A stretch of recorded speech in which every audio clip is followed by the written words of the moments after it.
ഇപ്പോഴും ഉണ്ടെന്നറിയാം. കമ്പനിയാണ്. എങ്കിലും നമുക്ക് സമയം കിട്ടാറില്ല എന്നുള്ളതാണ് സത്യമല്ലേ? ഇപ്പൊ ഇതിന് ഉണ്ട്, പക്ഷെ പഴയ പോലെ അത്രയും കിട്ടുന്നില്ല. കിട്ടുന്നില്ല. ഓഫീസ് ഉണ്ടാവും നമ്മൾ ഓഫീസുണ്ട്. ഉണ്ടല്ലേ? അപ്പം ഈ സീരിയലിൽ വരുന്ന സമയത്ത് ആദ്യ കാലഘട്ടങ്ങളിൽ എന്നോട് നേരത്തെ പറഞ്ഞിട്ടുണ്ട്, എനിക്ക് കുറച്ച് ബുദ്ധിമുട്ടായിരുന്നു അഭിനയിക്കാനൊക്കെ, കുറച്ച് ബുദ്ധിമുട്ടായിരുന്നു. പ്രോംപ്റ്റ് ചെയ്യുന്ന നമുക്ക് പെട്ടെന്ന് ക്യാച്ച് ചെയ്യാനൊക്കെ പാടായിരുന്നു. ഇപ്പം എങ്ങനെയുണ്ട്? അത് മാറി വരുന്നുണ്ട്. 3-4 വർഷം 3 വർഷത്തിൽ കൂടുതലായി. സ്വാഭാവികമായിട്ടും ഫസ്റ്റ് ഏതൊരു ഫീൽഡും ആദ്യമായിട്ട് വരുമ്പോൾ സ്ട്രഗിൾ ഉണ്ടല്ലോ. അപ്പോൾ എനിക്കത് ഭയങ്കര പുതിയതാണ് ഈ ഒരു ആക്ടിങ് ഫീൽഡ് എന്ന് പറയുന്നത്. ഞാൻ ഇതിനു മുമ്പ് പറഞ്ഞിട്ടുണ്ട്, ഷൂട്ടിംഗ് കണ്ടിട്ട് പോലുമില്ല. ആദ്യമായിട്ടൊരു പ്രൊഫഷണൽ ക്യാമറ നേരിട്ട് കാണുന്നത് തന്നെ ഈ ലൊക്കേഷന് വരുമ്പോൾ.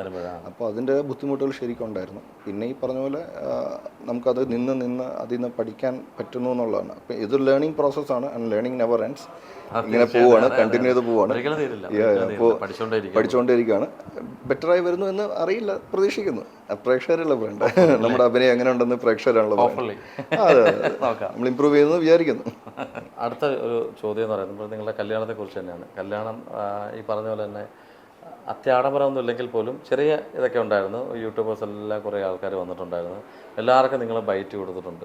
പക്ഷെ ചില താരങ്ങൾ അവരുടെ കല്യാണത്തിന് അവരുടെ പേഴ്സണലായിട്ടുള്ള, ശരിയാണ് അവർ പറഞ്ഞ ശരിയാണ്, പക്ഷെ അതൊന്നും ക്യാച്ച് ചെയ്യാനോ അല്ലെങ്കിൽ നമ്മളെ ക്യാപ്ചർ ചെയ്യാനോ അല്ലെങ്കിൽ സ്റ്റില്ലെടുക്കാനോ അല്ലെങ്കിൽ അവരോട് ബൈറ്റ് എടുക്കാനോ ഒന്നും സമ്മതിക്കാറില്ല. പക്ഷേ താങ്കൾ സമ്മതിച്ചു, എല്ലാവർക്കും ബൈറ്റ് കൊടുത്തു, വീട്ടിൽ വന്നവർക്കും ബൈറ്റ് കൊടുത്തു.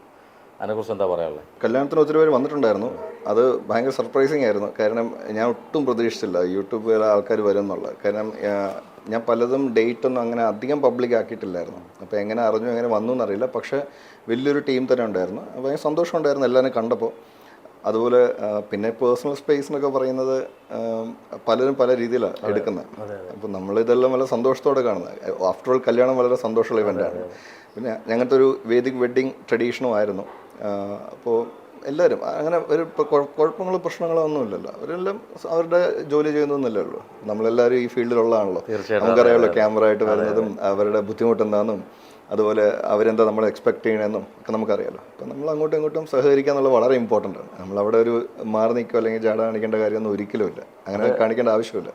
അത് മനസ്സിലാവുന്നുണ്ട്. കാര്യം അതിനകത്ത് എനിക്ക് തോന്നുന്നു മില്യൺ വ്യൂവേഴ്സാണ് വന്നിട്ടുള്ളത്, വീഡിയോസ് എല്ലാം വന്നിരിക്കുന്നത്. അപ്പോൾ അത് താങ്കളുടെ മനസ്സിൻ്റെ വലിപ്പമാണ് ആ പോയത്. ചില ആൾക്കാരുടെ ഇത്രയും ജാട കാണിക്കുന്ന ആൾക്കാരെ ഒന്നും പോയിട്ടില്ല, അത്രയൊന്നും പോയിട്ടില്ല കേട്ടോ.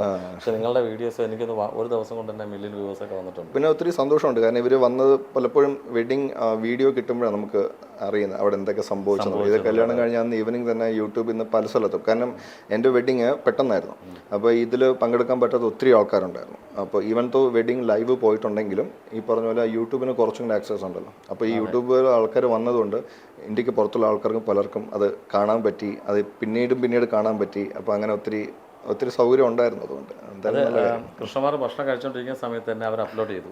അവർ അപ്ലോഡ് ചെയ്തു. ഞാനപ്പോൾ ഒന്നും അറിഞ്ഞില്ല, ഞാനും ഇത് അറിഞ്ഞില്ല, ഇതെപ്പോഴാണ് അപ്ലോഡ് ചെയ്തൊന്നും അറിഞ്ഞില്ല. തിരിച്ച് വീട്ടിലെത്തി രാത്രി എല്ലാവരും കിടക്കുന്നതിന് മുമ്പ് കസിൻസ് യൂട്യൂബ് വെച്ചപ്പോഴാണ് കാണുന്നത്. ആക്ച്വലി ഓൾറെഡി ഫുള്ള് ഉണ്ടായിരുന്നു എന്നുണ്ടായിരുന്നു.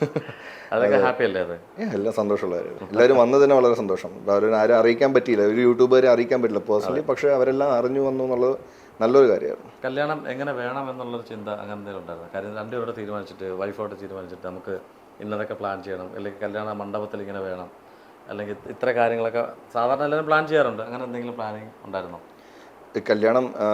കല്യാണമേ വേണ്ടെന്നുള്ള തീരുമാനത്തിലായിരുന്നല്ലോ ഞാൻ.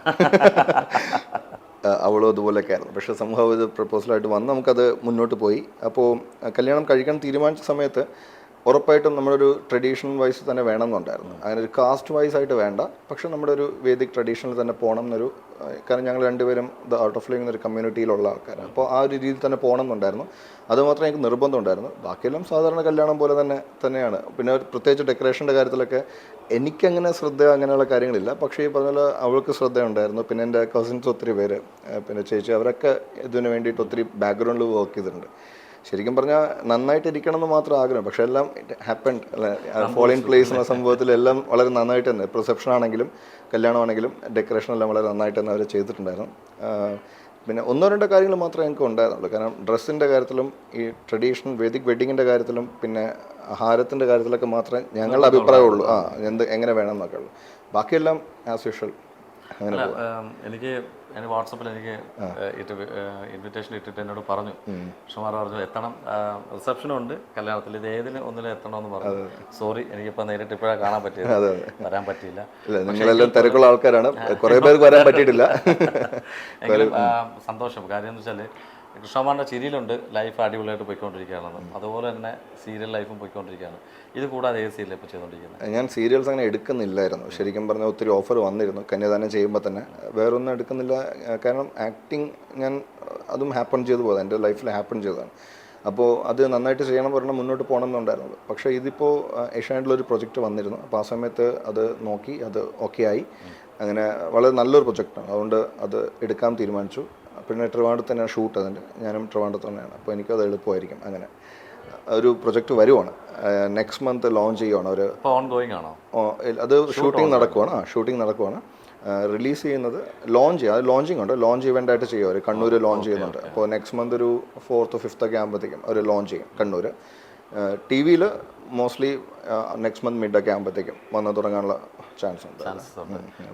നല്ല കഥാപാത്രമാണ്. അതെന്താണ് കഥ? അതിൽ നായകനായിട്ട് തന്നെയാണ്. അപ്പോൾ ക്യാരക്ടറും കുറച്ച് നല്ലതാണ്. ഇപ്പോൾ കന്യാദാനത്തിൽ എടുക്കുവാണെങ്കിൽ നായകനാണെങ്കിൽ ഒരു ആൻറ്റി ഹീറോ എലമെൻ്റ് ഉണ്ട്. ഇപ്പോൾ കുറച്ചും കൂടെ ഒരു നെഗറ്റീവ് ഷെയ്ഡ് വരുന്നുണ്ട് ഒത്തിരി ഇതിനകത്ത്. അപ്പോൾ ഒത്തിരി നെഗറ്റീവായിട്ടുള്ള കാര്യങ്ങൾ നല്ല പെർഫോമൻസിനുള്ള ചാൻസ് ഉണ്ട് ഇതിന്, അങ്ങനെ പോകുന്നുണ്ട്. ഇതിൻ്റെ ജസ്റ്റ് ഓപ്പോസിറ്റ് ക്യാരക്ടറാണ്. അപ്പോൾ അതാണ് ആ ക്യാരക്ടർ ചൂസ് ചെയ്യാൻ വേറൊരു കാര്യമുണ്ട്. കാര്യം നമുക്ക് 2 എക്സ്ട്രീംസ് ചെയ്യാൻ പറ്റുന്നില്ല. കറക്റ്റ്. ഇപ്പോൾ അതിലും ഈ പറഞ്ഞ പോലെ പോസിറ്റീവ് ക്യാരക്ടർ ആണെങ്കിലും പെർഫോമൻസ് വൈസ് ഒത്തിരി ഇമോഷൻസ് പ്ലേ ചെയ്യുന്നുണ്ട്. അപ്പോൾ ഇത് രണ്ടും നമുക്ക് 2 എക്സ്ട്രീമായിട്ട് പ്ലേ ചെയ്യാൻ പറ്റുന്ന ക്യാരക്ടറായിരിക്കും. രണ്ടും നമുക്ക് രജിസ്റ്റർ ചെയ്യാൻ പറ്റുന്ന ക്യാരക്ടറായിരിക്കും. അപ്പോൾ അത് എല്ലാവരിലേക്കും ഒരു ടച്ച് ആവും അല്ലേ? അതെ ഉറപ്പായിട്ടും. അത് ഇപ്പോൾ ഏഷ്യാനെറ്റിൽ ചെയ്യാൻ പോകുന്ന സ്നേഹക്കൂട്ടെന്നാണ് പേര് ഓൾറെഡി ടൈറ്റിലൊക്കെ വന്നു. അപ്പോൾ അതിലും ഈ പറഞ്ഞ ഒരു സഹോദരൻ്റെ, ഒരു ബിഗ് ബ്രദറിൻ്റെ ഒരു റോളിലാണ് ചെയ്യുന്നത്. അപ്പോൾ സഹോദരന്മാർ, പിന്നെ അയാളുടെ അച്ഛൻ, അയാളുടെ അമ്മയുടെ വീട്ടുകാർ, അങ്ങനെയുള്ള ഒരു റിലേഷനൊക്കെ ബോണ്ടിങ് ഭയങ്കരമായിട്ട് കാണിക്കുന്നുണ്ട്. അപ്പോൾ നല്ലൊരു സ്റ്റോറിയാണ്, ഭയങ്കര നല്ല സ്റ്റോറിയാണ്. അത് ഫീമെയിൽ ഓറിയൻറ്റഡ് ആണോ അതോ മെയിൽ ഓറിയൻറ്റഡ് ആണ്? കാരണം നോർമലി ആ സീരിയൽസ് ഫീമെയിൽ ഓറിയൻറ്റഡ് ആണ്. ഇത് കുറച്ചൊക്കെ മെയിൽ ഓറിയൻറ്റഡ് ആയിട്ടാണ് വരുന്നത്. നായകനിലൂടെ കഥ പോകുന്നതാണ്, അയാളുടെ ഒരു ജീവിതം അങ്ങനെ പോകുന്ന. അപ്പോൾ സാധാരണ നമ്മൾ സീരിയലിൽ കാണുന്ന ഒരു ടൈപ്പ് മാറി ഒരു ഫ്രഷ്നെസ് വന്നിട്ടുണ്ടായിരുന്നു. അല്ല, ഇപ്പോൾ സീരിയൽസിന് പൊതുവേ മാറ്റമുണ്ട്. മറ്റു സീരിയലിൽ നോക്കുമ്പോൾ ഒരു ഹാളിനകത്ത് ഒരു 6 സ്ത്രീ കഥാപാത്രവും ഒരു ആൺ കഥാപാത്രമായിരിക്കും ഉള്ളത്. അതെന്താണെന്നല്ല, പൊതുവേ എല്ലാവരും പറഞ്ഞു കേട്ടിട്ടുണ്ട് ഈ സീരിയൽ ഈസ് ഫോർ ഗേൾസ് അല്ലെങ്കിൽ ladies, cinema is four mail എന്നുള്ളതൊക്കെ.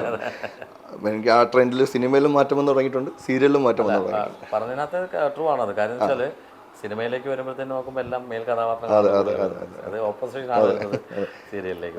സിനിമയിലേക്ക് ഏതെങ്കിലും കഥാപാത്രങ്ങൾ ഇപ്പം ഇല്ല അങ്ങനെ നോക്കുന്നില്ല. വന്നിരുന്നു 2 ഓപ്പർച്യൂണിറ്റി, പക്ഷേ എല്ലാം കൂടെ നമുക്ക് പറ്റത്തില്ല കൊണ്ടുപോയി. ഇപ്പോൾ വർക്കിംഗ് ചെയ്യുന്നുണ്ടല്ലോ, അതുകൊണ്ട് അല്ലേ പാടാണല്ലേ. അതെല്ലാം നന്നായിട്ട് പോട്ടെ. പക്ഷേ എനിക്ക് എപ്പോഴും തോന്നുന്നത് അദ്ദേഹം ഈ താടി കൂടെ എടുത്തു കഴിയുമ്പോഴത്തേക്ക് നമ്മുടെ രതീഷേട്ടൻ്റെ മകൻ്റെ കൂട്ടിരിക്കും. ഒത്തിരി പേര് പറഞ്ഞിട്ടുണ്ടോ? ഒന്ന് ക്യാമറ നോക്കി നോക്കി എല്ലാവരും നോക്കി. താടി കൂടെ എടുത്തു കഴിയുമ്പോൾ സീരിയസ്ലി പറയാണ് കാര്യം, ആ ഹൈറ്റ് വെയിറ്റ് ഇതെല്ലാം നോക്കുമ്പോൾ പക്കയാണ്. പറഞ്ഞിട്ടുണ്ടോ ആരെങ്കിലും? അപ്പോൾ എല്ലാവിധ ഭാഗങ്ങളും നേരുന്നു. കാര്യം ഇനിയും കുറേ ചോദ്യങ്ങളൊക്കെ ചോദിക്കാനായിട്ടുണ്ടായിരുന്നു. എങ്കിലും നമ്മൾ അന്ന് ചോദിച്ച ആ ചോദ്യങ്ങൾ ഞാൻ റിപ്പീറ്റ് ചെയ്യാൻ താല്പര്യപ്പെടുന്നില്ല. അപ്പോൾ നമ്മുടെ പ്രേക്ഷകരോട് എന്താ പറയുന്നത്? എല്ലാവരും ഇതുപോലെ തന്നെ ഇനിയും സപ്പോർട്ട് ചെയ്യുക. പിന്നെന്താ, ഞങ്ങളുടെ ആക്ടിങ് എല്ലാം കണ്ട് ഇഷ്ടപ്പെടുന്നുണ്ടെന്ന് അറിയാം. ഒത്തിരി റെസ്പോൺസസ് കിട്ടുന്നുണ്ട് ആൾക്കാരുടെ കയ്യിൽ നിന്ന്. അപ്പോൾ ക്യാരക്ടർ വൈസ് നെഗറ്റീവ് ഷെയ്ഡ് ചെയ്യുമ്പോൾ അതുപോലത്തെ റെസ്പോൺസ് കിട്ടുന്നുണ്ട്, പോസിറ്റീവ് ഷെയ്ഡ് ചെയ്യുമ്പോൾ അങ്ങനെ റെസ്പോൺസ് കിട്ടുന്നുണ്ട്. അപ്പോൾ ഏതാണേലും അതൊരു ആക്ടിംഗ് ആണെന്ന് അംഗീകരിച്ചുകൊണ്ട് ഞങ്ങൾ ഇനിയും സപ്പോർട്ട് ചെയ്യുന്നതിൽ വളരെ സന്തോഷമുണ്ട്. ആൻഡ് ഇനിയും കൂടുതൽ ഓപ്പർച്യൂണിറ്റീസ് വരട്ടെ. നിങ്ങളെല്ലാം പ്രാർത്ഥന കൊണ്ടും നിങ്ങളെല്ലാം എൻ്റർടൈൻ ചെയ്യാൻ പറ്റട്ടെ എന്ന് പൂർണ്ണമായും വിശ്വസിച്ചുകൊണ്ട് താങ്ക് യു സോ മച്ച്.